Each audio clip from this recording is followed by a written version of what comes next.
ಇಗೋ, ಇಸ್ರಾಯೇಲರನ್ನು ಕಾಯುವ ಆತನು ತೂಕಡಿಸುವುದಿಲ್ಲ, ನಿದ್ರಿಸುವುದಿಲ್ಲ. ಹೌದು ಪ್ರಿಯರೇ, ತೂಕಡಿಸದೆ ನಿದ್ರಿಸದೆ ನಿತ್ಯವೂ ನಮ್ಮನ್ನು ನಡೆಸುವ ದೇವರಿಗೆ ಮಹಿಮೆ ಉಂಟಾಗಲಿ.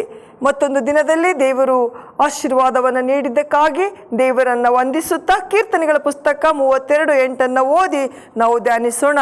ನಿನ್ನನ್ನು ಉಪದೇಶಿಸಿ ನಡೆಯಬೇಕಾದಂಥ ಮಾರ್ಗವನ್ನು ತಿಳಿಸುವೆನು, ನಿನ್ನನ್ನು ಕಟಾಕ್ಷಿಸಿ ಆಲೋಚನೆಯನ್ನು ಹೇಳುವೆನು. ನಿನ್ನೆ ದಿನದಲ್ಲಿ ನಾವು ಧ್ಯಾನ ಮಾಡಿದ್ದೆವು ಏನೆಂದರೆ, ಆತನು ನಮ್ಮನ್ನು ನಿತ್ಯವೂ ನಡೆಸುವನಾಗಿದ್ದಾನೆ. ಆತನು ಮಾಡಿದ್ದ ವಾಗ್ದಾನಗಳಲ್ಲಿ ನಂಬಿಗಸ್ತನಾಗಿದ್ದು ವಾಗ್ದಾನದ ಮೇರೆಗೆ ನಮ್ಮೆಲ್ಲರನ್ನ ಆಶೀರ್ವದಿಸಿ ನಡೆಸುವಂಥ ದೇವರು. ಈ ಬೆಳಗಿನ ಸಮಯದಲ್ಲಿ ಇಸ್ರಾಯೇಲರನ್ನು ಐಗುಪ್ತದ ದಾಸತ್ವದಿಂದ ಬಿಡಿಸಿಕೊಂಡು ಬರುವಂತೆ ಕರ್ತನು ಮೋಶೆಯನ್ನು ನೇಮಿಸಿದಾಗ ಅವನು ಕರ್ತನ ಆಜ್ಞೆಯಂತೆ ಇಸ್ರಾಯೇಲರನ್ನು ಐಗುಪ್ತದಿಂದ ಹೊರಕ್ಕೆ ತಂದು ಅರಣ್ಯ ಮಾರ್ಗದಲ್ಲಿ 40 ವರ್ಷಗಳು ನಡೆಸಿಕೊಂಡು ಬಂದನು. ಪ್ರಿಯರೇ, ಒಮ್ಮೆ ಮೋಶೆ ದೇವರಿಗೆ ಕೇಳ್ತಾನೆ, ದೇವರೇ ನಿನ್ನ ಮಾರ್ಗವನ್ನು ನನಗೆ ತೋರಿಸು ಎಂದು ಕೇಳಿದಾಗ ಕರ್ತನು ಆತನಿಗೆ ಹೇಳ್ತಾನೆ, ನಾನೇ ನಿಮ್ಮ ಜೊತೆಯಲ್ಲಿ ಬಂದು ನಿಮಗೆ ವಿಶ್ರಾಂತಿಯನ್ನು ದಯಪಾಲಿಸುವೆನು ಎಂದು ವಾಗ್ದಾನ ಮಾಡಿದ್ದನು. ಪ್ರಿಯರೇ, ವಿಮೋಚನೆ ಕಾಂಡ 33:14 ನಾವು ಇದನ್ನು ಓದ್ತೇವೆ. ತನ್ನ ವಾಗ್ದಾನದಂತೆಯೇ ಅವರ ಪ್ರಯಾಣದಲ್ಲೆಲ್ಲ ಅವರೊಂದಿಗೆ ಇದ್ದು ಅವರನ್ನು ಕಾನಾನ್ ದೇಶಕ್ಕೆ ಸೇರಿಸುವಲ್ಲಿ ಆತನು ಸಫಲನಾದನು. ಪ್ರಿಯರೇ, ಮೋಶೆಯ ಮರಣ ನಂತರ ಯೆಹೋಶುವನು ಇಸ್ರಾಯೇಲರ ನಾಯಕನಾದನು. ಆಗ ಕರ್ತನ ಅವನಿಗೆ ಮಾಡಿದ್ದ ವಾಗ್ದಾನವೇನು ಗೊತ್ತೇ ಪ್ರಿಯರೇ? ಆತನಿಗೆ ಹೇಳ್ತಾನೆ, ನಿನ್ನ ಜೀವಮಾನದಲ್ಲೆಲ್ಲ ಒಬ್ಬನು ನಿನ್ನ ಮುಂದೆ ನಿಲ್ಲನು, ನಾನು ಮೋಶೆ ಸಂಗಡ ಇದ್ದ ಹಾಗೆ ನಿನ್ನ ಸಂಗಡಲೂ ಇರುವೆನು ಎಂಬುದಾಗಿ. ಹೌದು, ಪ್ರವಾದಿಯಾದಂಥ ಯೆಶಾಯನ ಅನುಭವ ಏನು ಗೊತ್ತಾ ಪ್ರಿಯರೇ? ಕರ್ತನಾದ ಯೆಹೋವನು ಶಿಕ್ಷಿತರ ನಾಲಿಗೆಯನ್ನು ನನಗೆ ದಯಪಾಲಿಸಿದ್ದಾನೆ, ಬೆಳಗು ನನ್ನನ್ನು ಎಚ್ಚರಿಸಿ ಶಿಕ್ಷಿತರಂತೆ ನಾನು ಕೇಳುವ ಹಾಗೆ ನನ್ನ ಕಿವಿಗಳನ್ನು ಜಾಗೂರಗೊಳಿಸುತ್ತಾನೆ ಎಂಬುದಾಗಿ ಯೆಶಾಯನ ಗ್ರಂಥ 54 ಓದ್ತೇವೆ. ಪ್ರತಿದಿನವೂ ಕರ್ತನೇ ಹೇಳು, ಕೇಳುವೆನು, ನಾನು ಏನು ಮಾಡಬೇಕು, ಹೇಗೆ ನಡೆದುಕೊಳ್ಳಬೇಕು, ನನಗೆ ಆಲೋಚನೆ ನೀಡು ಎಂಬುದಾಗಿ ನಾವು ದೇವರ ಆಲೋಚನೆಯನ್ನು ಕೇಳುವಂಥವರಾಗಿರಬೇಕು. ಪ್ರಿಯ ದೇವರ ಮಕ್ಕಳೇ, ದೇವರು ನಮಗೆ ಒಳ್ಳೆಯ ಆಲೋಚನೆಗಳನ್ನು ಕೊಟ್ಟು ನಡೆಸುವನು. ಕೋಳಿಯು ತನ್ನ ಮರಿಗಳನ್ನು ತನ್ನ ರೆಕ್ಕೆಗಳ ಕೆಳಗೆ ಅದು ಒದಗಿಸಿಕೊಳ್ಳುವ ಹಾಗೆ, ಹದ್ದು ತನ್ನ ಮರಿಗಳನ್ನು ತನ್ನ ರೆಕ್ಕೆಗಳ ಮರೆಯಲ್ಲಿ ಒದಗಿಸುವ ಹಾಗೆ ದೇವರು ಆತನ ಮಕ್ಕಳ ಅಂತ ನಮ್ಮನ್ನು ಆತನು ಪರಾಂಬರಿಸುವನಾಗಿದ್ದಾನೆ. ದೇವ ಮಕ್ಕಳೇ, ಕರ್ತನು ನಮ್ಮ ಕುರುಬನಾಗಿರುವನಾದರೆ ಆತನು ನಮ್ಮನ್ನು ಉತ್ತಮವಾದ ರೀತಿಯಲ್ಲಿ ನಡೆಸುವನಾಗಿದ್ದಾನೆ. ನಾವು ಎಂದಿಗೂ ಕೊರತೆ ಪಡುವುದಿಲ್ಲ. ಆತನು ನಮ್ಮನ್ನು ಹಸುರುಗಾವಲುಗಳಲ್ಲಿ ನಡೆಸುವನು. ತಂಪಾದ ತೋಟಕ್ಕೂ ಉಕ್ಕುವ ಹೊರತೆಗೂ ಸಮಾನವಾಗಿರುವಿರಿ. ದೇವರ ಕೃಪೆಯನ್ನು, ದೇವ ಸಮಾಧಾನವನ್ನು ನಾವು ಹೊಂದಲು ಸಾಧ್ಯವಾಗ್ತದೆ. ಪ್ರಿಯರೇ, ದೇವರ ವಾಕ್ಯ ಇನ್ನೊಂದು ಕಡೆ ಹೀಗೆ ಹೇಳ್ತದೆ, ಕೀರ್ತನೆ 23:3 ನನ್ನ ಪ್ರಾಣವನ್ನು ಉಜ್ಜೀವಿಸ ಮಾಡಿ ತನ್ನ ಹೆಸರಿಗೆ ತಕ್ಕಂತೆ ನೀತಿ ಮಾರ್ಗದಲ್ಲಿ ನನ್ನನ್ನು ನಡೆಸುತ್ತಾನೆ ಎಂಬುದಾಗಿ. ಕರ್ತನು ತನ್ನ ಮಕ್ಕಳನ್ನು ಅನುದಿನವೂ ಒಂದು ವಿಶೇಷವಾದ ಮಾರ್ಗದಲ್ಲಿ ಆತನು ನಡೆಸುವನಾಗಿದ್ದಾನೆ.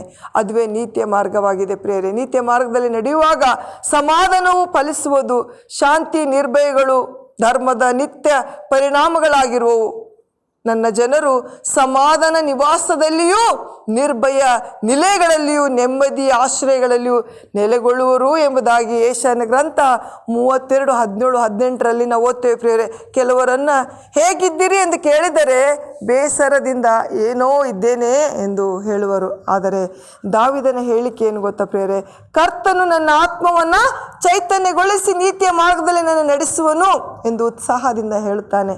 ಕರ್ತನನ್ನು ನಂಬುವ ಮಕ್ಕಳ ಜೀವಿತದಲ್ಲಿ ಒಂದೊಂದು ದಿನವೂ ಒಂದು ಸಂತೋಷ, ಒಂದು ಹೊಸ ಸಂದರ್ಭ, ಉತ್ಸಾಹಗಳನ್ನು ಆತನು ನೀಡುತ್ತಲೇ ಇರುತ್ತಾನೆ. ಪ್ರಿಯರೇ, ಆತನು ನೀತಿಯ ಮಾರ್ಗದಲ್ಲಿ ನಡೆಸುವುದರಿಂದ ಬೇಸರ ಕಳವಳ ಉಂಟಾಗದಂತೆ ನಮ್ಮ ದೇವರನ್ನು ನಾವು ಯಾವಾಗಲೂ ಕುರುಬನಾಗಿಸಿಕೊಂಡು ಆತನನ್ನು ನಾವು ಎದುರು ನೋಡುವರಾಗಿರಬೇಕು. ತಂದೆ ಇಲ್ಲದೆ ಅನಾಥರಂತೆ ದಿಕ್ಕುಗಾಣದವರಾಗಿ ನಾವು ನಡೆಯದೆ ಕರ್ತನು ತನ್ನ ಮಕ್ಕಳನ್ನು ನೀತಿಯ ಮಾರ್ಗದಲ್ಲಿ, ತನ್ನ ಪರಿಶುದ್ಧವಾದ ಮಾರ್ಗದಲ್ಲಿ ನಡೆಸುವನು ಎಂಬುದಾಗಿ ನಾವು ಆತನಲ್ಲಿ ನಾವು ಭರವಸೆ ಉಳ್ಳವರಾಗಿರಬೇಕು. ಭಯಪಡಬೇಡ, ನಿನಗೆ ಸಹಾಯ ಮಾಡುತ್ತೇನೆ ಎಂದು ನಮಗೆ ಹೇಳುವ ನಮ್ಮ ದೇವರು ಯೆಹೋವನೆಂಬ ನಾನೇ ನಿನ್ನ ಕೈ ಹಿಡಿಯುತ್ತೇನಲ್ಲ ಎಂಬುದಾಗಿ ಆತನು ನಮಗೆ ಅಭಯದ ಮಾತನ್ನು ಕೊಡುವನಾಗಿದ್ದಾನೆ. ಪ್ರಿಯರೇ, ಕರ್ತನ ವಾಗ್ದಾನವು ಭಕ್ತನಾದ ಯೋಬನು ದೇವರು ತನ್ನನ್ನು ನಡೆಸುವಂತೆ ಅವನ